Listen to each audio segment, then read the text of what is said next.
Hello guys, welcome back to my channel. இன்னைக்கு இந்த வீடியோவில் நாம் பார்க்க போகிறது சமீபத்தில் ஹிந்தியில் வெளியான ஒரு ஹாரர் காமெடி படம் தான் ஸ்திரீ 2. இந்த ஸ்திரீ 2 படத்தில் யாரெல்லாம் நடிச்சிருக்காங்க அப்படின்னு பார்க்கும்போது ஸ்ரத்தா கபூர், ராஜ்குமார் ராவ், அப்பர் சக்தி குரானா, இப்படி பல பேர் இந்த படத்தில் வந்து நடிச்சிருக்காங்க. அண்ட் ஸ்பெஷல் கேமியோ அப்பியரன்ஸில் நிறைய பேர் வராங்க இந்த படத்தில். ஸோ இந்த படத்துடைய ஒன்லைன் வந்து என்ன அப்படின்னு முதல்ல பார்க்கலாம். ஒரு கொடூரமான மான்ஸ்டர் ஊருக்குள்ளே சுற்றிட்டு இருக்கு. வரிசையாக இளம்பெண்களை கடத்தி கொண்டு போய் ஒரு இடத்துல வந்து விற்கிது. ஸோ அது எதுக்காக விற்கிது, ஏன் விற்கிது, இந்த மான்ஸ்டரை தடுக்கிறதுக்கு யாரெல்லாம் என்னென்ன முயற்சிகள் எடுத்தாங்க அப்படிங்கிறதா இந்த படத்துடைய ஒன்லைன். இப்போ இந்த படத்துடைய கதை வந்து என்ன அப்படின்னு பார்க்கலாம். ஸோ இந்த கதையோட ஆரம்பத்திலேயே ஒரு மான்ஸ்டர், அதாவது தலையில்லாத ஒரு அரக்கா வந்து இருக்கான். ஸோ அவன் வந்துட்டு பார்த்தீங்கன்னா வரிசையா சில இளம் பெண்களை கடத்தி கொண்டு போய் அவனுக்குன்னு ஒரு தனி கோட்டை வந்து இருக்கு. அந்த கோட்டையில இவங்க எல்லாத்தையும் கொண்டு போய் வந்து பத்திரமா வைக்கிறான். ஸோ இது ஏன் வைக்கிறான், எதுக்கு வைக்கிறான் அப்படிங்கிறது வந்து ஒரு பக்கம் இருக்க, அதே ஊர்ல இருக்கிற 2 க்ளோஸ் ஃப்ரெண்ட்ஸ். ஸோ அதுல நம்ம ஹீரோவும் ஒருத்தர்.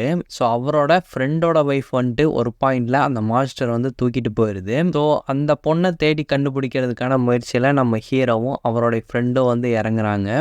அண்ட் நான் ஆல்ரெடி சொன்ன மாதிரி இதே மாதிரி அந்த ஊரை சேர்ந்த நிறைய இளம்பெண்களை வந்து அந்த மான்ஸ்டர் கடத்தி கொண்டு போய் வச்சிருக்கு. ஸோ அந்த பெண்களை நம்ம ஹீரோவும் அவருடைய ஃப்ரெண்டும் அப்புறம் அவருடைய ஒட்டுமொத்த டீமும் சேர்ந்து எப்படி காப்பாற்றினாங்க. ஃபைனலாக இந்த கதையில் நடந்த சுவாரஸ்யமான விஷயங்கள் வந்து என்னென்ன அப்படிங்கிறது தான் இந்த ஸ்திரீ 2 படத்துடைய ஒட்டுமொத்த கதை அப்படின்னு சொல்லலாம். ஆக்சுவலாக இதை படமாக வந்து பார்க்கும்போது ஒரு நீட்டான ஒரு ஹாரர் காமெடி படம் அப்படின்னு கண்டிப்பாக சொல்லலாம். பல இடங்களில் நம்மளை வந்து விழுந்து விழுந்து சிரிக்கக்கூடிய அளவுக்கு படத்தில் பல இடங்களில் காமெடி நல்லாவே ஒர்க் அவுட் ஆகிருக்கு. ஸோ இங்கே தமிழில் லோகேஷ் சினிமேட்டிக் யூனிவர்ஸ் அப்படிங்கிற மாதிரி ஒரு யூனிவர்ஸை கிரியேட் பண்ணி கைதி, விக்ரம் இந்த மாதிரியான படங்களெல்லாம் லிங்க் பண்ணியிருக்காங்களோ, ஸோ இதே மாதிரி பாலிவுட்டில் வந்துட்டு பார்த்தீங்கன்னா இந்த ஆர்டரில் ஸ்திரீ, அதுக்கப்புறம் பேடியா அப்படிங்கிற ஒரு படம், முஞ்சையா அப்படிங்கிற இப்போ ரீசெண்டாக ஒரு படம் வந்துச்சு. அண்ட் இப்போ இந்த ஸ்திரீ 2 அப்படிங்கிற ஒரு படம் வந்திருக்கு. ஸோ மொத்தம் இந்த 4 படங்களும் வந்துட்டு நீங்கள் கண்டினியூஸாக ஃபாலோ பண்ணியிருக்கணும். இந்த ஸ்திரீ 2 படத்தை வந்து ஸ்டாண்ட் அலோன் படமாக வந்து பார்க்கலாமா அப்படின்னு சொல்லி கேட்டிங்கன்னா தாராளமாக ட்ரை பண்ணலாம். ஏன்னா பெரிய அளவில் இந்த படங்களோட வந்து இவங்க அந்த அளவுக்கு சொல்லிக்கிற அளவுக்கு லிங்க் பண்ணல அப்படின்னாலும் சொல்லலாம். சொன்ன இந்த படங்கள்லேருந்து ஒரு சில பேர் வந்து கேமியோ அப்பியரன்ஸாக வந்து கிளைமேக்ஸில் வருவாங்க.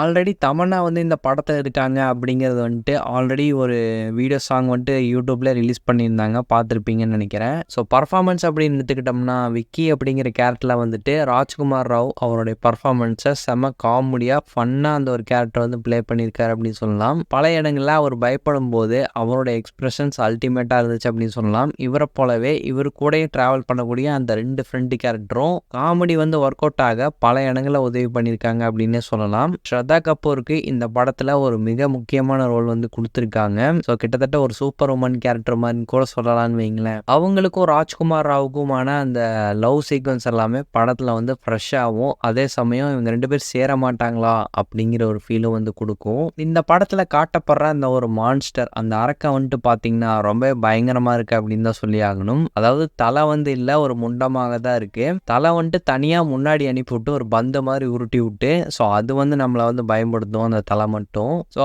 நிறைய இடங்களில் வந்துட்டு பார்த்தீங்கன்னா அந்த திகிலான விஷயங்கள் இந்த படத்தில் நல்லாவே ஒர்க் அவுட் ஆயிருக்கு. நம்ம எந்த இடத்துல நம்மளை வந்து பயன்படுத்துவாங்க அப்படின்னு நம்ம நினைக்கிறோமோ அந்த இடத்துல இல்லாமல் அதுக்கு நேர் ஆப்போசிட்டாக ஒரு விஷயம் வந்து நடக்கும். ஸோ ஹாரர் ஆகட்டும், காமெடி ஆகட்டும், இது ரெண்டுமே இந்த படத்துக்கு ஒரு ப்ளஸ் பாயிண்ட்டாக வந்து அமைஞ்சிருக்கு. கிளைமேக்ஸ் சீக்வன்ஸ் வந்து பார்த்தீங்கன்னா ரொம்ப அதிகமாகவே பிரம்மாண்டமாக வந்து கொடுத்துட்டாங்கன்னு சொல்லி ஆகணும். ஸோ கிளைமேக்ஸ் போர்ஷனே வந்துட்டு பார்த்தீங்கன்னா ரொம்ப லென்த்தாக எடுத்திருந்தாங்க.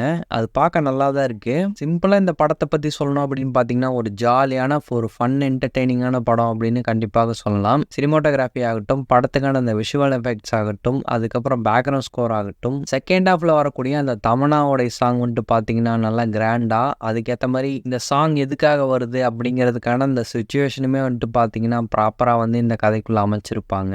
ஸோ ஓவராலாக இந்த படம் வந்துட்டு தாராளமாக ட்ரை பண்ணலாம். ஆல்ரெடி இந்த படத்துக்கு ஒரு நல்ல ரெஸ்பான்ஸ் வந்திருக்கு. ஸோ படம் இப்போதைக்கு ஹிந்தியில் மட்டும்தான் இருக்குது. மேபி ஃபியூச்சரில் ஓடிடியில் வரும்போது தமிழ் டப்பிங்கில் வந்தாலும் வரலாம். ஸோ ஃப்ரீ டைம் கிடச்சா இந்த படத்தை போய் ட்ரை பண்ணி பாருங்கள். இங்கிலீஷ் சப்டைட்டிலோட இந்த படம் வந்து தியேட்டர்ஸில் ரன் ஆகிட்டு இருக்கு. ஸோ ட்ரை பண்ணி பாருங்கள். இந்த ஒரு ரிவ்யூ வந்து உங்களுக்கு பிடிச்சிருந்தா லைக் பண்ணுங்கள், ஷேர் பண்ணுங்கள், கமெண்ட் பண்ணுங்கள். இந்த சேனலுக்கு சப்ஸ்கிரைப் பண்ணுங்கள். தேங்க்யூ.